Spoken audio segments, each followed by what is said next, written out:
Alright, तो दूसरा process, अब हम जीन एक्सप्रेशन के सेंट्रल डॉग्मा के दूसरे कंपोनेंट पहुंच गए, which is the process of translation. क्या होता है ट्रांसलेशन? ट्रांसलेशन का मतलब क्या होता है? तर्जुमा करना। अब हमने अभी अभी देखा है कि हमारे पास जो mRNA आया है, mRNA के पास कोई सीधी सादी दवा नहीं लिखी हुई है, उसमें न्यूक्लियोटाइड के बने हुए बहुत सारे कोड लिखे हुए हैं, और वो कोड हर तरह से पढ़ना मुमकिन नहीं होता। उसको पढ़ने का सिर्फ एक तरीका है कि वो साइटोप्लाज्म में जाएं, राइबोसोम के साथ अटैच हों, और उनका डिकोडर आके उनको डिकोड करे। और उनका डिकोडर कौन है? Transfer RNA. तो ट्रांसलेशन क्या है? ओके, हाँ भाई, what is translation? A process in which coded message of DNA is translated to form protein. DNA के कोडेड मैसेज को डीकोड किया जाएगा और उसको डीकोड करके उससे प्रोटीन बनाई जाएगी। और यहाँ पर 2-3 कॉन्सेप्ट को समझना बहुत ज़रूरी है। और वो कॉन्सेप्ट कौन कौन से हैं?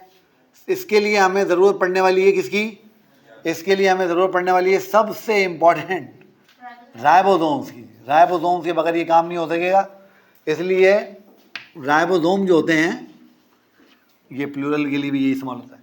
अब जो राइबोसोम होते हैं वो आपने ध्यान में रखना है कि राइबोसोम इतने इंपॉर्टेंट हैं कि आपको पता है ना, प्रोकैरियोटिक सेल में न्यूक्लियस नहीं होता, राइबोसोम उधर भी होता है, यानी they are even more important than nucleus itself, क्योंकि डीएनए इनके बगैर कुछ भी कार्रवाई नहीं कर सकता।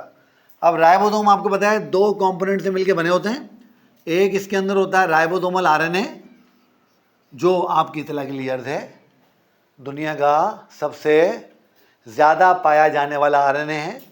Ribosomal RNA is the most abundant RNA of the cell, ध्यान में रखना। और नंबर 2, उसके पास कुछ इसके प्रोटीन होते हैं। क्या होते हैं बेटा? इसके प्रोटीन। ठीक है, फिर तुम्हें पता है हमारा जो राइबोसोम है, हम यूकैरियोटिक राइबोसोम की बात कर रहे हैं, प्रोकैरियोटिक की बात नहीं कर रहे। जो यूकैरियोटिक राइबोसोम होता है, इट हैज़ 2 कंपोनेंट्स, और एक जो इसका कंपोनेंट होता है वो इसका बड़ा कंपोनेंट होता है इस तरीके से, और उसमें इस तरीके से 3 पर्टिकुलर साइट्स होती हैं, जिसका हम एक कुरकुरे एक्सपेरिमेंट करेंगे और हमें समझ में आ जाएगा वो क्या काम करते हैं। तो this is called the larger सब unit, this is called the larger सब यूनिट, या इसको कहते हैं 60S। ठीक, अब ये जो इसमें 3 साइड है मैंने आपको बताई है, इनका फार्मूला याद करने का बड़ा आसान। आप इसको याद करेंगे एप के फॉर्मूले से। एप समझते हो ना, बनमानस एप, वो जो आपने फिल्म देखी होगी प्लैनेट ऑफ द एप्स, है भाई, तो वो उस फॉर्मूले से याद करेंगे इसको। APE, A is for Apple. शुक्र है तूने एप्पल ही कहा, हम तो समझ रहे थे ये भी मालूम नहीं है। तो ए जो है आपके लिए, मैं आसानी के लिए मैं कर देता हूँ, आप इसको ध्यान में रखिएगा अटैचमेंट साइड के तौर पर, ऐसे याद रखिएगा। वैसे तो इसका नाम है अमाइनो एसाइल साइड, मगर फिलहाल हम कहते हैं यार ये ए जो है ना वो अटैचमेंट के लिए। पी पेप्टाइडल ट्रांसफरेज साइड, बड़ा मुश्किल लग रहा है, पेप्टाइड साइड याद कर लो, यानी यहाँ पे पेप्टाइड बॉन्ड बनेगा, तो यहाँ अटैचमेंट होगी, यहाँ बॉन्ड बनेगा।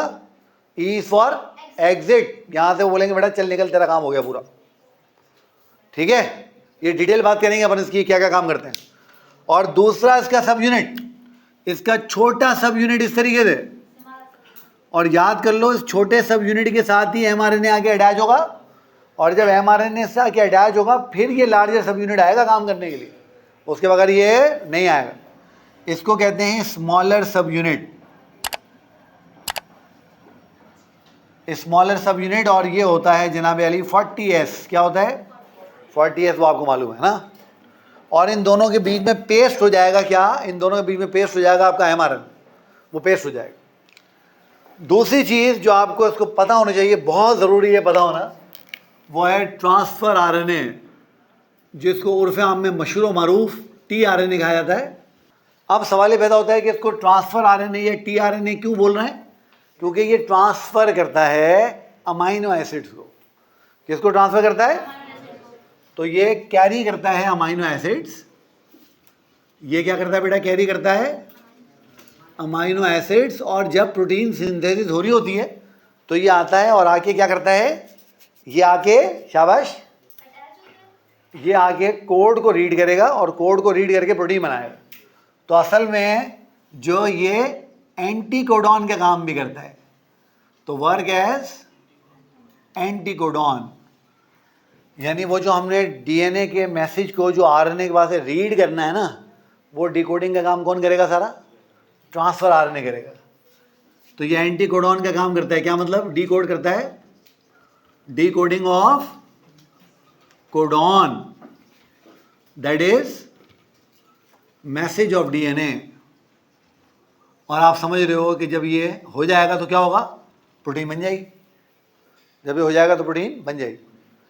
अब ट्रांसफर आरएनए बड़े छोटे आरएनए होते हैं और इनकी जो लेंथ होती है, they are usually made up of 75 to 90 nucleotides.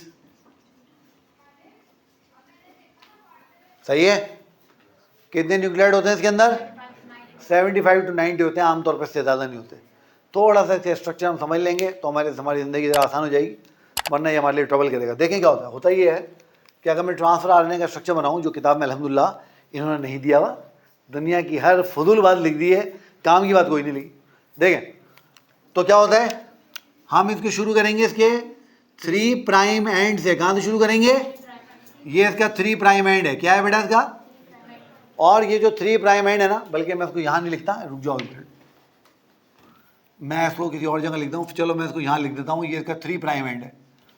इसका जो 3 प्राइम एंड है ना, 3 प्राइम एंड शुरू होते ही आपके पास एक 3 न्यूक्लियोटाइड लंबा सीक्वेंस आता है, ठीक है, जिसको आप कहते हैं, इस पार्ट को आप कहते हैं अमाइनो एसिड साइट या साइड या पार्ट, जो भी आप कह रहे हैं, आपकी मर्जी।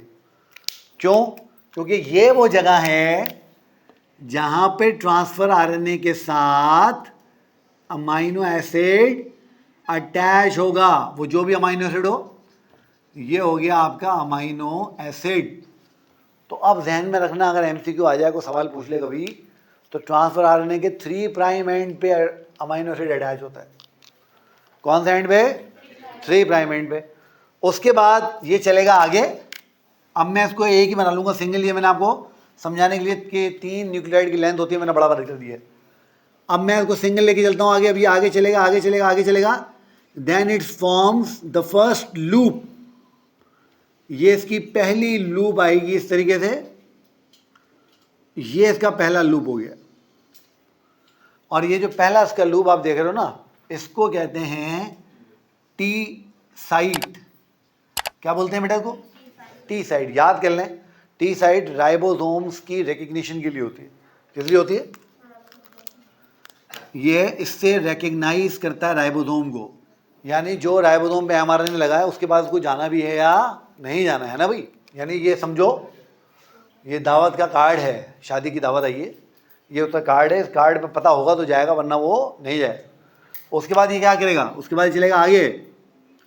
और जब ये आगे चलेगा तो ये अपना एक और बड़ा ज़बरदस्त लूप बनाएगा। और इस लूप में 5 न्यूक्लियोटाइड होंगे। कितने होंगे? 5 न्यूक्लियोटाइड होंगे। और ये जो 5 न्यूक्लियोटाइड होते हैं, 1 2 3 4 और ये 5, तो ये जो 5 न्यूक्लियोटाइड होंगे, इनमें से ये जो 3 होंगे, ये 3 जो सेंटर वाले 3 है, यानी ये वाले 3, ये सेंटर वाले 3, ये एंटीकोडॉन का काम करते हैं। किसका काम करते हैं? यानी ये वो 3 होंगे जो जाके एमआरएनए का कोड रीड करेंगे, और अगर कोड रीड होगा तो उसको अमाइनो एसिड दे देंगे, उसको अमाइनो एसिड दे देंगे। उसके बाद ये लूप ऊपर गया और ये अब बनाएगा अपना फाइनल लूप। ये इसका फाइनल लूप आ गया, ये रहा। और ये यहाँ जाके ख़त्म हो जाएगा। और आप बताइए ये कौन सा एंड होगा इसका? 5 प्राइम एंड। तो ये इसका फाइनल लूप होगा और इसको कहते हैं इसकी डी साइट। क्या बोलते हैं इसको? इसकी डी साइट। और डी साइट कह रहा हूँ यार, ए साइट होगी। और इसको ए साइड क्यों कह रहे हैं? क्योंकि ये उस रिएक्शन में जो अमाइनो एसिड को रिलीज करने के लिए इस्तेमाल होती है, उसके अंदर ये इन्वॉल्व होती है। ठीक है, तो कौन कौन साइड हो गई? Amino acid side, T side, anticodon side, D side. हाँ डी साइड सही, मुझे ऐसे मतलब भूल गया हूँ, मुझे भूल गया, बड़ा टाइम हो गया बड़ा। हाँ चलो सही है, तो ये डी लूप हो गया, समझ में आ रही है बात? अच्छा एक चीज़ मैं ध्यान में रखनी है, आखिरी बात वो ये है कि अमाइनो एसिड में जो होते हैं ट्रांसफर आरएनए, सॉरी, इनमें जो इसका टी साइड और एंटीकोडॉन साइड है ना, इसके बीच में एक वेरिएबल पोर्शन भी होता है। क्या बोलते हैं इसको? ये कहलाता है वेरिएबल पार्ट। क्या कहलाता है? Variable part. और इसको वेरिएबल पार्ट क्यों बोलते हैं? क्योंकि ये हर ट्रांसफर आरएनए में वेरिएबल होता है, इसलिए इसको वेरिएबल पार्ट क्यों बोलते हैं? क्योंकि हर ट्रांसफर आरएनए में वेरिएबल होगा। बेटा बात समझ में आ गई है? तो ये तुम्हारे ट्रांसफर आरएनए का स्ट्रक्चर है, ये इसके डिफरेंट पार्ट्स हैं, ये इसके डिफरेंट रोल्स हैं। हमें जो याद रखने हैं सिर्फ कितने याद रखने हैं? दो। कौन कौन से? एंटीकोडॉन साइड और अमाइनो एसिड साइड। एंटीकोडॉन जाएगा, उसको जाके मैच करेगा, पढ़ेगा और अमाइनो एसिड को देता चला जाएगा। कोई सवाल? किसका? ये राइबोसोम को रिकग्नाइज करेगा, यानी किस राइबोसोम से इसको अटैच होना है। हाँ सर यहाँ पे 60S है, तो S स्टैंड फॉर वहाँ पे सेफ्टबर्ग्स यूनिट। सेफ्टबर्ग्स यूनिट, ये साइंटिस्ट क्या है? हाँ ये बेसिकली लेंथ की यूनिट है, वो आप कभी इसको देखेंगे डिटेल में समझ जाएंगे क्या मतलब है। जी कोई सवाल मजीद?